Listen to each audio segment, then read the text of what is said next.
Hi, everyone, and welcome to episode 40 of Training for Life Redeemed. I am your host, Dan Jackson, and as always, I'm joined by my father, David Jackson.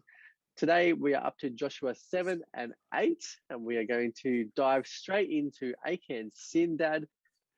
What's going on? Joshua and the Israelites have just been told to destroy Jericho, burn everything, get rid of it all, and it says they kind of did that, but then Achan just steals some gold and treasure. I presume they're idols that he's stealing as part of that as well, and it causes havoc for Israel. Yeah, it's I think that guy during the, I don't know, there was a guy during the week who was on the run from the police because he was COVID positive, and there was no way he was going to obey the law, and they spent a week tracking him down. And the problem was he brought the disease with him. And I think Achan is a bit like that, that sin is this, when you disobey God, when you put something else that's more important than God, it's like an infection. It's like a virus. And if it gets into the camp of Israel, then God's moving out and they're on their own.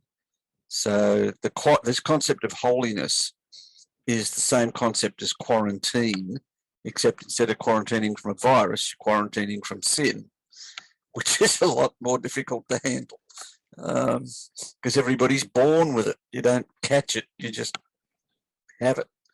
So God has separated his people, he's made them his holy people, and now this individual sees a bunch of stuff in Jericho and he says, that's more important to me than God. And he's now brought that culture into the camp, and God says, fine, you're on your own. But he doesn't say it, he lets them go into battle and figure it out for themselves. Yeah, it's interesting, isn't it, that you think of all the battles Israel's had, and this time they lost 36 men.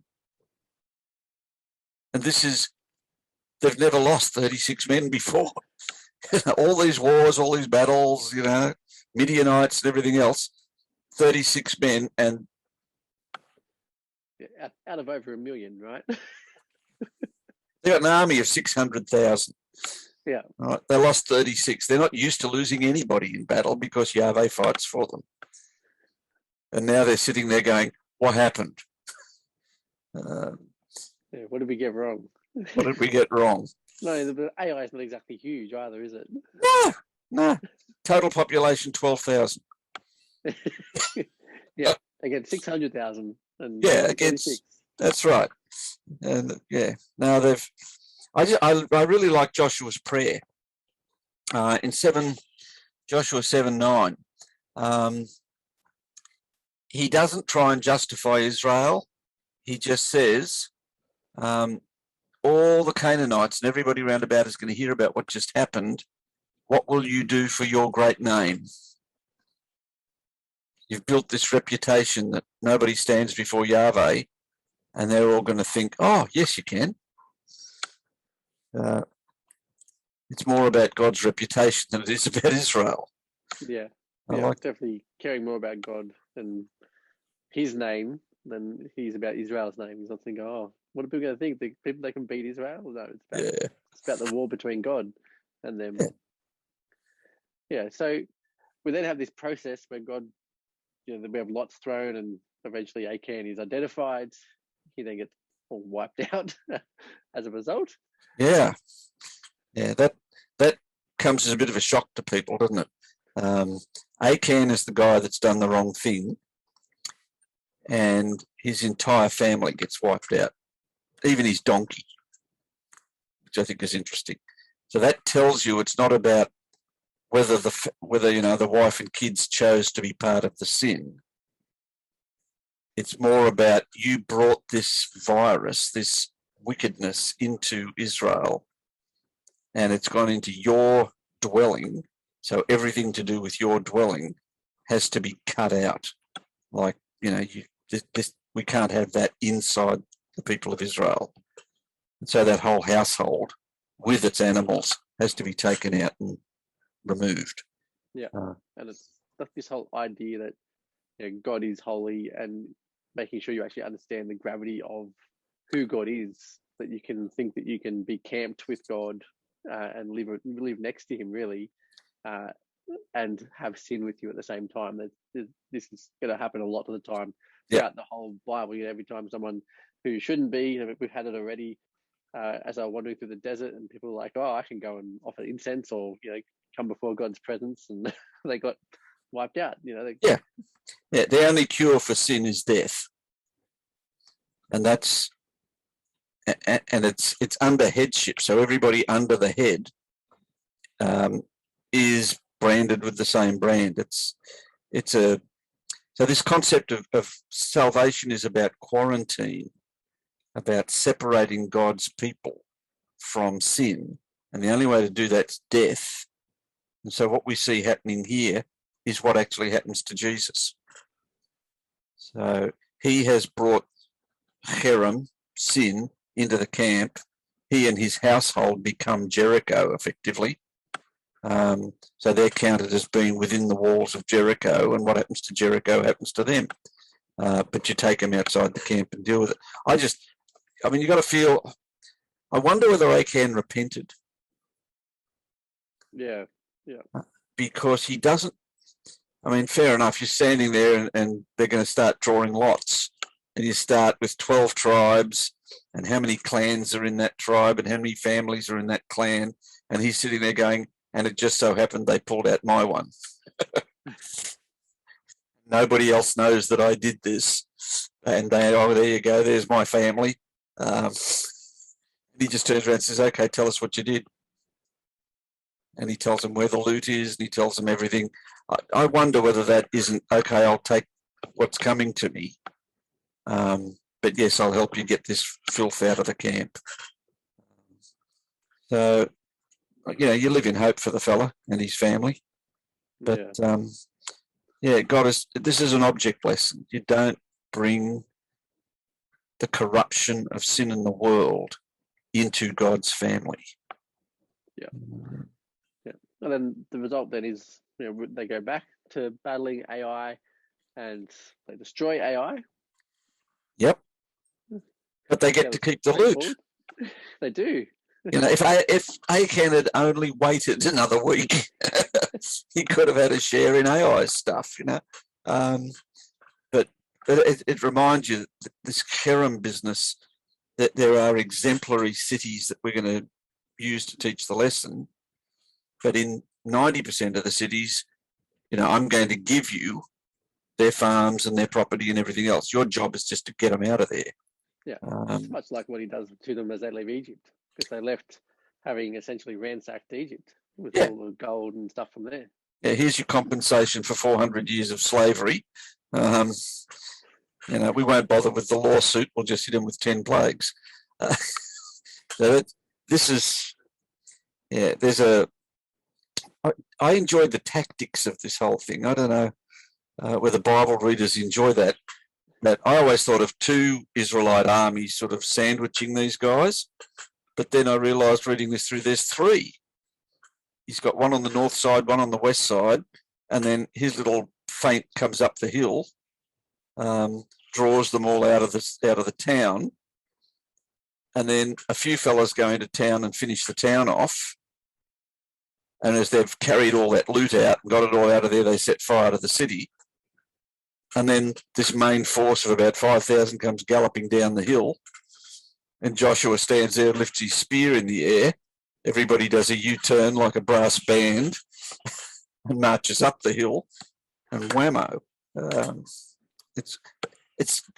he's sucked in Bethel and Ai, which is really interesting because Bethel is the big town and Ai is just a little forward observation post.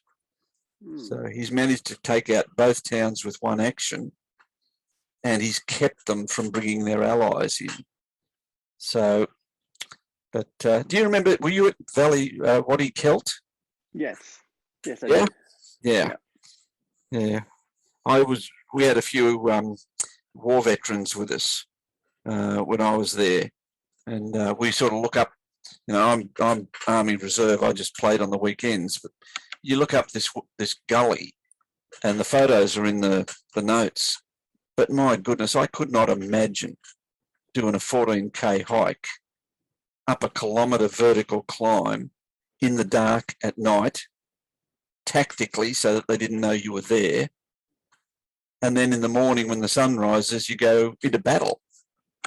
And it's all crumbly soil everywhere you put your foot. This is donkey country. It's goat country, Dad. Goat country. Oh, well, it was funny. We actually stopped the bus on the way back up to Jerusalem, looked out the window, and there were 3 donkeys up on the ridge, on the side of the face of this hill that Joshua would have had to go up. And there was a little foal. And this stupid foal is bouncing all over the hill, like a 2-year-old on heat, all pumped up. And you're going, why isn't he falling down the slope? He just had such traction.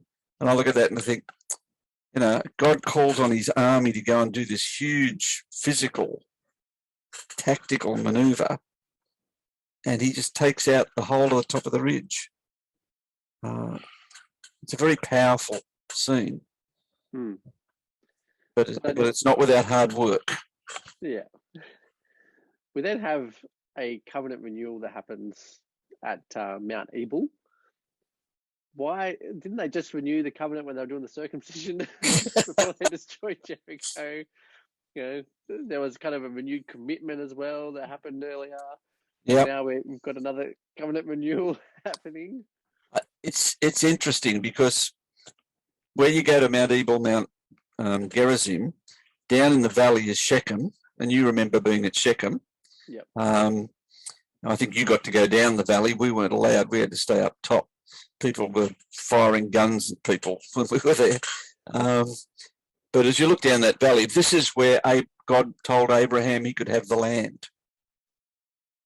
This is where Jacob camped in the land. So you now bring all of Israel, men, women, children, grandma, 100-kilometre hike. And all the Canaanite kings and everything else around the place are going, we're not going to touch them. And it's like this victory parade that goes right across the top of the ridge, plops down here where Abraham said, this is your land. And you go, this is our land. Let's go back and remember God made a promise. Let's chisel the whole of the book of Deuteronomy onto a rock. Let's spend 3 hours and read it to everybody.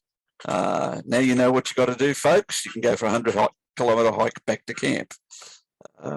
Meanwhile, all the Canaanites are looking on going, oh, heck, we're in a lot of trouble here. It's a really powerful, signal to the whole of Canaan. Don't bother, fellas, just pack up and go. It's just 500 years ago, God made us a promise. 500 years later, we're here. God is good. He's faithful. Well, that brings us to the end of episode 40, the end of Joshua 7 and 8. If you enjoyed this episode, we would love it if you would leave us a review. And if you would like to come and grab the daily notes for this, or the study notes, the transcript, etc., you can head over to trainingforliferedeemed.com/40 to grab all of that. And of course, do make sure that you hit the subscribe button and come back next week as we jump into chapters 9 and 10. Thank you so much.